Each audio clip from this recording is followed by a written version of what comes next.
What is going on, guys and girls? It's Ghost Robo, and welcome to the PS4 versus Xbox One battle, December 2014 edition. We have done this twice before, once around launch time, and again in March after the consoles gained their foothold. Now, we're a full year into the life cycle of the current gen Xbox One and PlayStation 4, and a lot has changed. I want to give you guys the information and my opinion on which console you should go after this holiday season and which one has the lead currently. Remember, this is an evolving battle. I love PS4, I love Xbox One. They have gone up and down into their respective ways, and I just want to find out with you guys which one currently is at the top of the heap. So the big thing that I want to talk about right off the bat, because I think it's most important at the current stage, is price point. You know, when we discussed this last back in March, the Xbox One was $500 and the PS4 was $400. Since then, Microsoft has stripped the Kinect out of the bundle and reduced the price pretty aggressively. You can walk into a store and get an Assassin's Creed Unity Black Flag bundle, or if you're lucky, a White Sunset Overdrive bundle with the Xbox One for $349.99. That basically, after doing the math, gives you a sub-$300 Xbox One console. Now, the Kinect has been removed since we last spoke, which I think is interesting, because back then I talked about how I wasn't using any of those supplementary features, even though I thought they were pretty cool. It's good that they removed the Kinect because it allowed them to drop the price point and hopefully increase their sales, and according to them, they are doing just that. So a sub-$300 Xbox One with a game that you'll probably like in Assassin's Creed Unity or Sunset Overdrive, which I think is one of the best games of 2014, is a very, very enticing proposition. Now, the PS4 has maintained its price point at $400, although there was a really cool bundle on Black Friday giving you Grand Theft Auto 5 and The Last of Us Remastered for $400, but that seems to be gone for now. Apparently, the $350 bundle price for XB1 is a limited time offer, so I don't know if that's going to expire once this year is up or if it will continue into 2015. But right now, the Xbox One has a monster advantage, coming in at over $100 lower, provided you get one of those baked-in game bundles. I think that's a really good deal and definitely gives Microsoft the early advantage in this little kerfluffle. The PS4, though, is holding its own and selling a ton and is able to maintain $400 because it is a stellar system. The controller, the DualShock 4, is possibly my favorite controller of all time. It is really just fell straight into my hands and straight into my heart as one of the best. There's something pure about the on-hands experience of the DualShock 4. I love the sticks. I love that the touchpad takes me, usually to menu screens or map screens. I love the triggers, and I'm finding it harder and harder to want to play with the Xbox One controller. I know a lot of shooter fans still prefer the Xbox One, and when I use this controller, I love it. In fact, I spent most of my time in Garden Warfare on the Xbox One, and I've been playing Advanced Warfare on the Xbox One as well, but they both are on PS4, and they both play, I feel, equally great on that console. The Xbox One controller is still super good. There's nothing bad or wrong about it. I just think for me, my hands, my brain, the DualShock 4 has sort of won out in that way. One thing I will say, and this is speaking in general terms, is that I think a lot of the issues I had early on with the consoles have washed away, and they have for a lot of people, and I think that's just because of use. Like, the more you use something, the more you get accustomed to it, the more it fades into the background. So a lot of the interface issues with Xbox One still remain. I think that the box, whatever you want to call it, their whole HUD is really awkward and clunky, but you kind of forget about it once you know where you're going, and once you don't have to really tinker with stuff. I don't have to go into settings hardly at all, so a lot of that kind of removes itself from the equation. Do I still think the PS4 is a better interface? Absolutely. The smoothness of that XMB bar is perfect. Now there's folders. You can kind of group things how you want. They've added themes. There's a really cool 20th anniversary theme that reminds me of PlayStation 1 and has the cool startup sound that you all probably remember. And I think it's just a very fluid way to turn on your console, sign in, and get going. I have encountered a few issues with partying up with people, with signing in multiple accounts on the same system, so it's not 100% perfect, but it definitely is the better of the two. Interface-wise, PS4 has the lead. I've also found that games seem to install and download a lot faster in PS4 than Xbox One, and that's utilizing the same connection. For some reason, it takes a lot longer to put a disc in the system and get it prepped to play on Xbox One, and that is something that has been echoed across the internet, NeoGAF, Twitter, and all sorts of places. Now, I will say that my initial complaints of how hard it was to get into games, like, again, I've used it, I know what I'm doing, it's not a big deal. The startup time initially was a concern that, hey, Xbox One takes longer to get going, but long story short, I don't think that should be your deciding factor. I don't really think that these little sort of fine details should decide where you spend your money if you're still looking to get a next-gen console and want to enter the now current-gen space. I think you should probably primarily look at where your friends are and what games you want to play. Since March 2014, I was expecting Titanfall to take over the scene for Microsoft. I was expecting Infamous to be a bank breaker for Sony, and neither of them really panned out in that way. Titanfall, by all accounts, was a big flop, and Infamous was a cool game, but not a great gem. Destiny came out. Destiny, to me, did not live up to its expectations. It sure pushed a lot of units, and I think it had a little bit of a stronger foothold on PlayStation 4. That's where I played it, but it's equally good on Xbox One. There hasn't really been anything that has come out to define either console in 2014, although I will say that Sunset Overdrive is a very unique game and I think a must-play. Out of all the exclusives, I think Sunset Overdrive is the best one. You could argue that The Last of Us Remastered is a better game, and I would say yes, it probably is. But because that is a previous title on a previous console, I have to give the edge to Sunset as the stellar exclusive, the winner exclusive, at the current day and date for these consoles. It's creative, it's colorful, it just oozes next-gen because of the way that it uses movement and new gameplay mechanics in a big open world with good graphics, fast gameplay, multiplayer, single-player, customization. You got it all. It's a really great game and possibly my favorite across all platforms in 2014. So I think that is definitely a benefit for Xbox One.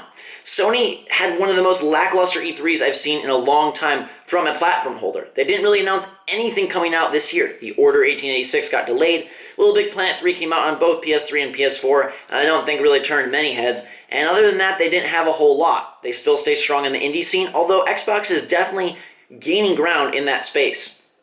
Next year is where we really want to focus in terms of games. For the PlayStation 4, you have two early year exclusives in The Order 1886 and Bloodborne. Now, I've played both games, and I've seen a lot of demos of each. I will say that Bloodborne is going to be a really great exclusive. I know that game's not for everybody. It has so much of the Dark Souls vibe in there, and that's not going to appeal to all of you, but it is a really great get for Sony.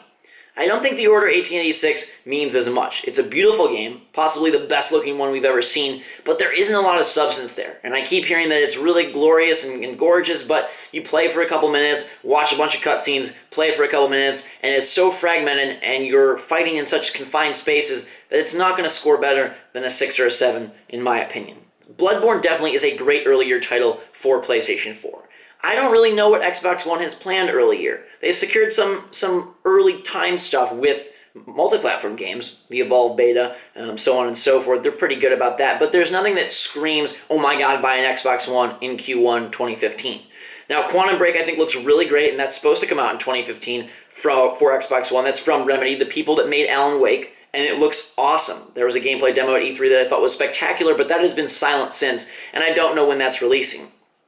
This is a really great time to make this video as well because we just saw the Game Awards and the PlayStation Experience. And both consoles seem to focus on some indie experiences, and Sony still seems to have the lead in that sense. You've got some really fun stuff coming out in 2015, The Witness, Rime, a couple others, and that will be really, really great. And for me, I still look towards the AAA exclusives to define my purchase because ultimately, I feel like indie games are more...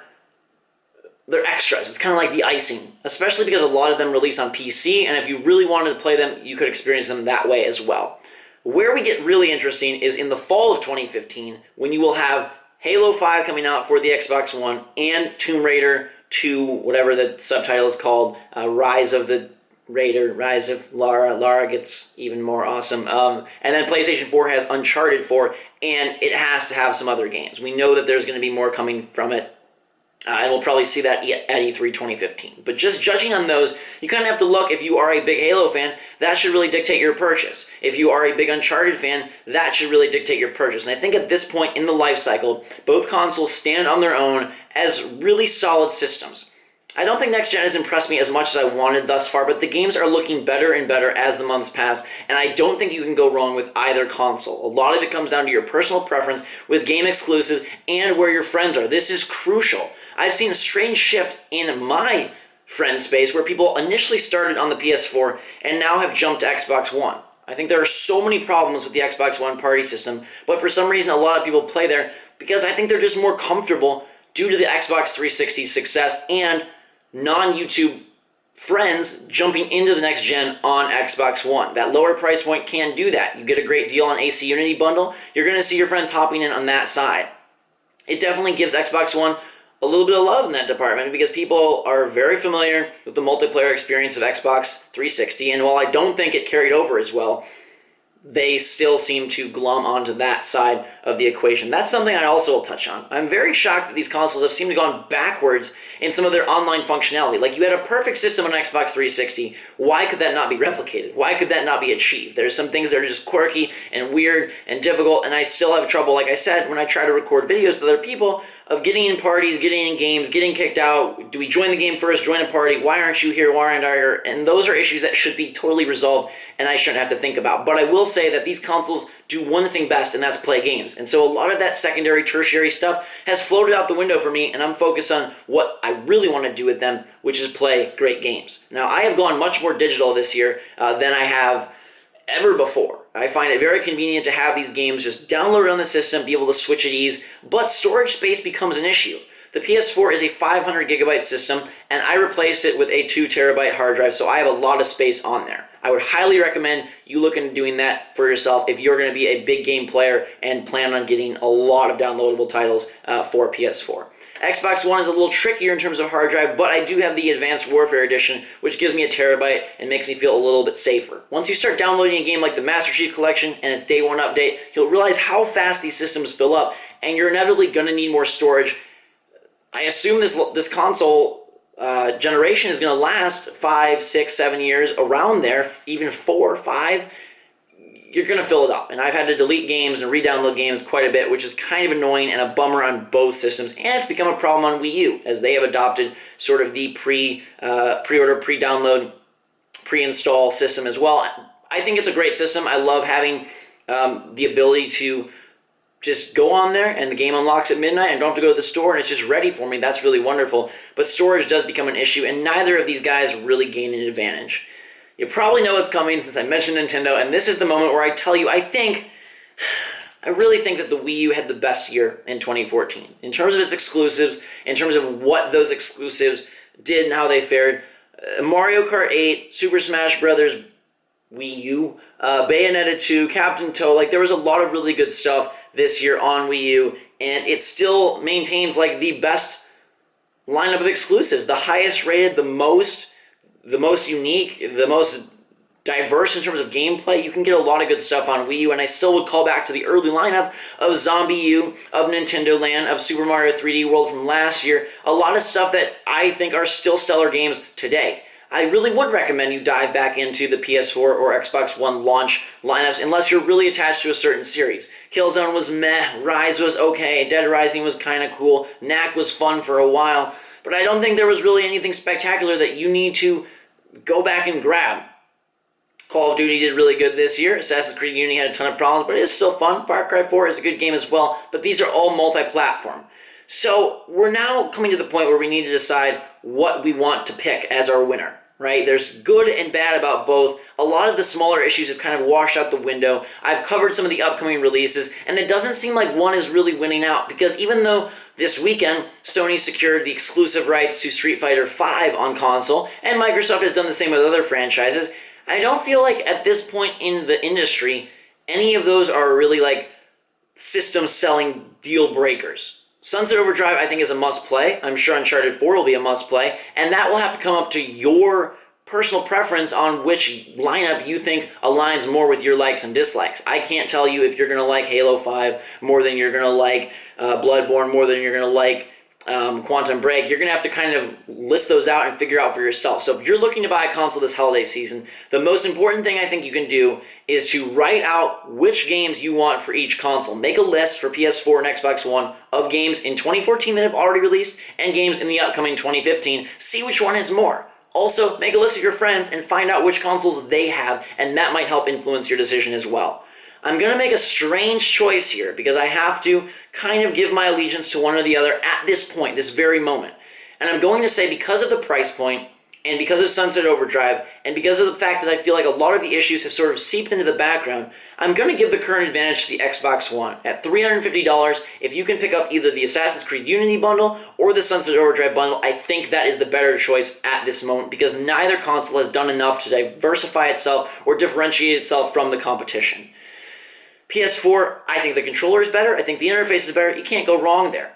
But Xbox One at $350, like, just think about it. Let's be real. If you know how to use eBay, you can dump Black Flag for probably 20 or 30 bucks, and if you don't like Unity, you could even dump that as well. In that case, you could be looking at an Xbox One for like $270. That frees up about 100 bucks for you to go and get another controller or pick out a game that you really want. Even if you save Unity and just get rid of Black Flag, you're looking at still like a $200 and something Xbox One and some free money that would have gone towards the full PS4 purchase that you can use on whatever you want. So I definitely do right now give my recommendation for this holiday season because of that bundle, because of that limited time offer, because of Sunset Overdrive, and because Bloodborne and The Order are still TBD. We don't know when Quantum Break's coming out. Uncharted 4 will probably be great. Halo 5 will probably be great. Tomb Raider will probably be great. I think Xbox One has the advantage, unless you're a diehard Bloodborne fan, then pick up the PS4 to prep for that. But look at the games, look at your friends, and then look at your wallet. If you're looking for the cheapest option, you can go Xbox One, and I don't think you're going to be hurt by some of those interface things. They're planning on redesigning that very soon.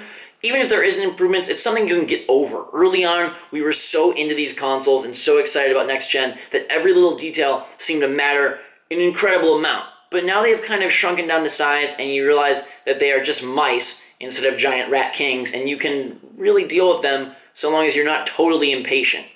Again, there's a little bit of slowness on the Xbox One. There's a little bit more speed on the PS4, but games in terms of their performance, their graphics, I haven't really noticed a significant reason to go one way or the other. I will say that I play more PS4. I buy more multi-platform games on PS4, but if I was a brand new next-gen entrant, I would probably lean towards Xbox One just because of that stellar deal. And there's always the option of going the Wii U route, and you'll be very happy. You can probably get a good bundle for $300 where you'll pick up 2 games and the console. Guys, Smash Brothers, Mario Kart 8, those are so much fun. The new Zelda was revealed this weekend. Open world looks amazing, and you're pretty much guaranteed some really great exclusives because that's all they have to rely on. All Wii U can do is pump out awesome exclusives. They don't have third-party support. They need to keep that system alive, so you know that they are going to deliver on the exclusive front. And if that's your big deal, if you want games that you can't play anywhere else, Nintendo wins. I hope this has given you guys some enlightenment into where you want to place your money and place your time this holiday season. If you already have a console, I hope you enjoyed the discussion. Let me know your thoughts in the comments below, whether you are a next-gen user or an upcoming next-gen user. I want to know what you think. We'll probably do another one of these closer to E3 time and see where they stand at that point. But this price point disparity and the similar nature of both systems has led me to right now pick the Xbox One. And I've surprised myself even with that choice because I lean more this way. But I have to think from a new user, and that's why I would go here for now. Maybe. I think. Until next time, guys, girls, thank you so much for watching. Smash that like button if you enjoyed the video. I hope you did, and I hope you're having a fantastic day. Either way, whether you're a PS4 user, an Xbox One user, a Nintendo user, or a user of all three, at least we all love games, and hopefully we can get along on that front. No nastiness in the comments below. Every system's great. Everybody's purchase decision is their own. Respect their opinions, respect yourself, and be a kind, nice, awesome person. Until next time, I know you can do it. Drink so much hot. Thanks again. We will see you all later. Alright, I have to add 2 more little points. I could probably talk on this subject for like 3 hours, but I try to restrain myself. I want to make sure I let you guys know that I think the 2 online services, PlayStation Plus and Xbox Live, are pretty comparable, although I'll still give the slight edge to PlayStation Plus because I think their free games are better. There's more of them, and they're typically better. You get full titles as well as downloadables, and I really like the offering that they have provided, although I do give Microsoft a lot of kudos for dipping into the free games per month market, and I don't think that the gap is as big as it used to be. Also, I will say that if you do have the money, if money is not a thing for you, I still probably recommend the PlayStation 4. The point of this video is to decide the ultimate best, but if there's some factors that don't really matter for you, like price point, then I think I would lean towards PlayStation 4 just because I feel like it's a smoother experience, although still, you can't really go wrong with either of them. Thanks a lot for watching. Thanks for watching this extra bit. Until next time, drink some hot chocolate. We'll see you all later. Oops, one more thing that I really want to mention is that I think it's a good time to enter the next gen. You still see some people say, go with a PC, you don't have to get in now, there's not a whole lot of great exclusives, but I do think that the graphical improvement, the fluidity improvement, and just the overall focus of the industry is trending so much towards next gen. We've already heard that Assassin's Creed Victory, the 2015 AC, will only be available on next gen. Evolve is only on next gen, and it's going to continue to trend that way in the future and beyond. So definitely a good time to dive in. Don't worry about that. The systems are only going to get better. The libraries are only going to grow. There's a lot of great stuff, and I've already become so accustomed to next-gen graphics that you go back to 360 and PS3, and you will notice a pretty big difference, and that'll happen to you as well. So don't be shy. Don't be worried. If you really want to, if you're ready, if you have the money, or you need a really big Christmas gift, this is a good time to enter the next gen. Now, I promise I'm really ending the video for good, so thank you so much for watching. Fantastic day. For the third time, drink some hot chocolate. You're going to be really warm and full, probably, but that's okay. I love you anyways, and until next time, we'll see you all later.